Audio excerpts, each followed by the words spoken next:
মার্কিন প্রেসিডেন্ট হিসেবে প্রত্যাবর্তন নিশ্চিত হওয়ার পরে ডেনমার্কের কাছ থেকে গ্রিনল্যান্ডের নিয়ন্ত্রণ নেওয়ার ইচ্ছার কথা জানিয়েছিলেন মার্কিন যুক্তরাষ্ট্রের নবনির্বাচিত প্রেসিডেন্ট ডোনাল্ড ট্রাম্প।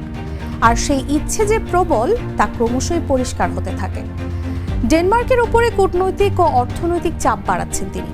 এমনকি গ্রিনল্যান্ড কিনতে ব্যর্থ হলে বল প্রয়োগের কথাও নাকি জানিয়েছে ট্রাম্প প্রশাসন। কিন্তু প্রশ্ন হচ্ছে, কেন গ্রিনল্যান্ড কিনতে চায় ট্রাম্প? সবুজ দ্বীপ দখল করলে কি কি সুবিধা পাবেন ট্রাম্প? আজকের জাগো বিশ্লেষণে খুঁজবো এসব প্রশ্নের উত্তর। সঙ্গে আছি আমি তাসলিমা তিথি। গ্রিনল্যান্ড উত্তর আটলান্টিক ও আর্কটিক মহাসাগরের মধ্যে অবস্থিত একটি সুবৃহৎ দ্বীপ, যা ডেনমার্কের একটি স্বনিয়ন্ত্রিত অংশ হিসেবে স্বীকৃত। এটি পৃথিবীর বৃহত্তম দ্বীপ, যার আয়তন প্রায় 21,66,000 বর্গ কিলোমিটার। গ্রিনল্যান্ডের বেশিরভাগ অঞ্চলে বরফে ঢাকা এবং এর জনসংখ্যা প্রায় 50,000-এর কাছাকাছি। গ্রিনল্যান্ড উত্তর আমেরিকা মহাদেশের অংশ, তবে এর ইউরোপের সঙ্গে ঘনিষ্ঠ ভূ রাজনৈতিক সম্পর্ক রয়েছে এবং এটি ডেনমার্কের মাধ্যমে ইইউ ব্লকের সঙ্গে সম্পর্কিত একটি ওভারসিজ টেরিটরি হিসেবে ইউরোপীয় তহবিল পেয়ে থাকে। 1867 সালের পর থেকে মার্কিন যুক্তরাষ্ট্র একাধিকবার গ্রিনল্যান্ড কেনার চেষ্টা করেছে বা বিষয়টি বিবেচনা করেছে।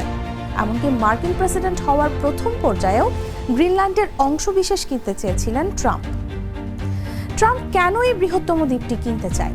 গ্রিনল্যান্ড পৃথিবীর এমন একটি অংশ যার অধিকাংশ এলাকা বরফে ঢাকা এবং এর বড় অংশ এখনো অনাবিষ্কৃত, কিন্তু সেখানে রয়েছে প্রচুর পরিমাণে দুর্লভ খনিজ পদার্থ এবং খনিজ তেল। 2023 সালে ডেনমার্ক সরকারের একটি রিপোর্টে খনিজ উত্তোলনের সম্ভাবনার বিষয়ে বিস্তারিত উল্লেখ করা হয়েছে। কপার, আয়রন, কোবাল্ট, নিকেল, লিথিয়ামের মতো খনিজে ঠাসা এই বরফাবৃত এলাকা, উইন্ড টারবাইন হোক বা ইভির ব্যাটারি বা ইলেকট্রনিক্স প্রোডাক্ট, ভবিষ্যতের দুনিয়ায় এই সমস্ত খনিজের চাহিদা থাকবে তুঙ্গে।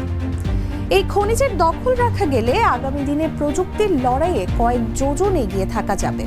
কিন্তু এই খনিজ পদার্থ তো দীর্ঘদিন ধরেই রয়েছে গ্রিনল্যান্ডে। দেশের নিরাপত্তার জন্য গ্রিনল্যান্ডকে কবজায় রাখার বিষয়টি নিয়ে মার্কিন প্রশাসনের চিন্তা অবশ্য খুব নতুন নয়। দ্বিতীয় বিশ্বযুদ্ধের সময় থেকেই গ্রিনল্যান্ডে রয়েছে মার্কিন সেনা ঘাঁটি। সেখানে মিলিটারি বেস তৈরি এবং মেইনটেইনের জন্য 1951 সালে ডেনমার্কের সঙ্গে করা এক প্রতিরক্ষা চুক্তিও করেছিল আমেরিকা। বিষয়টি নিয়ে রয়্যাল ড্যানিশ ডিফেন্স কলেজের অ্যাসোসিয়েট প্রফেসর মার্ক জ্যাকবসন বলেছেন, রাশিয়া যদি আমেরিকার নিউক্লিয়ার মিসাইল হামলা করে তবে উত্তর মেরু ও গ্রিনল্যান্ডের ওপর দিয়ে সব থেকে শর্ট রুটে করা যেতে পারে। তাই মার্কিন প্রতিরক্ষার জন্য গ্রিনল্যান্ডের পিটোফিক স্পেস বেস খুবই গুরুত্বপূর্ণ। ট্রাম্পের কাছে দ্বীপটি আকর্ষণীয় হওয়ার আরও একটি কারণ হতে পারে এর প্রাকৃতিক সম্পদ। দ্বীপটির প্রাকৃতিক সম্পদগুলোর মধ্যে রয়েছে তেল এবং গ্যাস। সেই সঙ্গে বিরল আর্থ ধাতুও রয়েছে এই দ্বীপে, যার বৈদ্যুতিক গাড়ি এবং এর বায়ু টারবাইন ও সামরিক সরঞ্জাম তৈরির জন্য উচ্চ চাহিদা আছে। এদিকে জলবায়ুর পরিবর্তনে গ্রিনল্যান্ডের বরফ গলছে। এর জেরে মাইনিং বা খননের পরিস্থিতি অনুকূল হচ্ছে। পৃথিবীর গড় তাপমাত্রা বৃদ্ধিতে গত 3 দশকে গ্রিনল্যান্ডের 11,000 বর্গ মাইল এলাকায় আইস শিট, গ্লেসিয়ার গলে গিয়েছে। আগামী দিনে তা আরও বাড়বে, তা বলার অপেক্ষা রাখে না। ট্রাম্প অতীতে একাধিকবার ক্লাইমেট চেঞ্জকে হোক্স বলে তাচ্ছিল্যের সঙ্গে উড়িয়েছেন। তবে এই বরফ গললে খনিজ উত্তোলনের পাশাপাশি আরও কয়েকটি সম্ভাবনা তৈরি হবে। তখন শক্তিধরদের নজর গিয়ে পড়বে পৃথিবীর উত্তরতম প্রান্তে। বিশেষজ্ঞদের মতে পৃথিবীর তাপমাত্রা বৃদ্ধিতে বাণিজ্য পথ হয়ে উঠবে ওই এলাকা।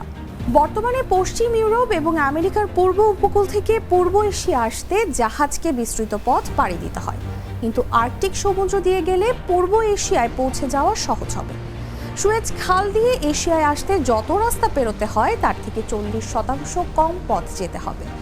এর পাশাপাশি পানামা খাল পেরোনোর প্রয়োজনও অনেকটা কমবে। আর্কটিক কাউন্সিলের রিপোর্ট অনুযায়ী গত 1 দশকে আর্কটিক রুট দিয়ে জাহাজের যাতায়াত 37% বেড়েছে। বরফ যত গলবে এই রুটের ব্যস্ততাও তত বাড়বে। এইসব কারণে গ্রিনল্যান্ডকে আমেরিকার অংশ বানাতে চাইছেন ডোনাল্ড ট্রাম্প।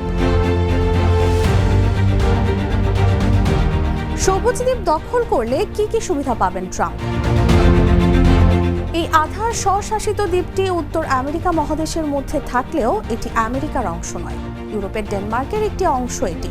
ট্রাম্পের বক্তব্য, বৈশ্বিক নিরাপত্তা এবং স্বাধীনতার স্বার্থে গ্রিনল্যান্ডের মালিকানা এবং নিয়ন্ত্রণ আমেরিকার হাতে থাকা অত্যন্ত জরুরি।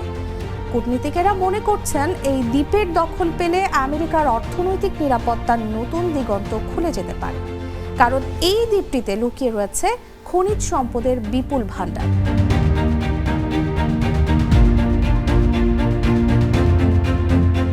সংবাদ মাধ্যম বিবিসির প্রতিবেদনে বলা হয়, গ্রিনল্যান্ডের খনিজ সম্পদের বেশিরভাগই অব্যবহৃত অবস্থায় পড়ে রয়েছে। তাদের প্রতিবেদন অনুযায়ী গ্রিনল্যান্ডের প্রতি বিভিন্ন দেশের আগ্রহের অন্যতম কারণ হলো এখানকার খনিজ সম্পদ। তিনি জানান, আগামী কয়েক দশকে উন্নত দেশগুলিতে যে পরিমাণ খনিজ সম্পদের প্রয়োজন হবে তা একাই যোগান দিতে পারবে এই দ্বীপ। রয়েছে অনেক উঁচু উঁচু পাহাড়, অনেকগুলি দুর্গম। পাহাড়গুলিতে প্রচুর পরিমাণে সোনা সঞ্চিত রয়েছে। এছাড়া তামা, নিকেল এবং অন্য ধাতুর আকরিকও রয়েছে। বিভিন্ন সংস্থা সেখানে সোনা এবং অন্য বিরল মূল্যবান ধাতুর খোঁজ চালাচ্ছে। বিবিসির প্রতিবেদন অনুসারে গ্রিনল্যান্ডে আপাতত 100টি সংস্থাকে খনিজ সম্পদ খোঁজার ছাড়পত্র দেওয়া হয়েছে। বিদেশি সংস্থাগুলোর মধ্যে বেশিরভাগই ব্রিটেন, কানাডা এবং অস্ট্রেলিয়ার।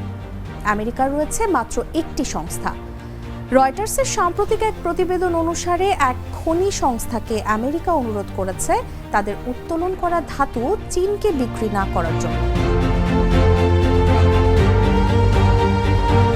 কিন্তু কি বলছে গ্রিনল্যান্ডের বাসিন্দারা? গ্রিনল্যান্ডের বাসিন্দারা, বিশেষ করে তাদের সরকার এবং স্থানীয় নেতারা, সাধারণত গ্রিনল্যান্ড বিক্রি বা অন্য কোনো দেশের কাছে এটি হস্তান্তরের প্রস্তাবকে বিরোধিতা করেছেন। 2019 সালে ট্রাম্পের গ্রিনল্যান্ড কেনার প্রস্তাবের পর গ্রিনল্যান্ডের বাসিন্দাদের প্রতিক্রিয়া ছিল একেবারে নেতিবাচক। গ্রিনল্যান্ডের জনগণের অধিকাংশই মনে করেন যে তারা তাদের নিজস্ব সংস্কৃতি, পরিবেশ এবং ঐতিহ্য রক্ষা করতে চান এবং বিদেশি কোনো রাষ্ট্রের কাছে তাদের ভূমি বিক্রির বিষয়টি গ্রহণযোগ্য নয়। এই বিষয়টি বিশ্ব রাজনীতিতে বিরূপ প্রভাব ফেলেছে। ট্রাম্প প্রশাসনের এমন পরিকল্পনা আন্তর্জাতিক অঙ্গনে আলোড়ন তুলেছে। বিশেষজ্ঞরা বলছেন, যদি যুক্তরাষ্ট্র সত্যিই গ্রিনল্যান্ড অধিগ্রহণের চেষ্টায় বল প্রয়োগের পথে যায়, তবে এটি বৈশ্বিক সংঘাতের সূত্রপাত হতে পারে।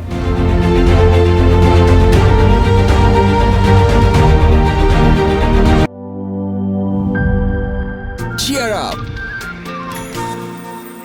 চলো পুরাই খুশি নতুনের সাথে তুলে নিয়ে হাতে। Cheer up, oh oh, cheer up, oh oh, cheer up.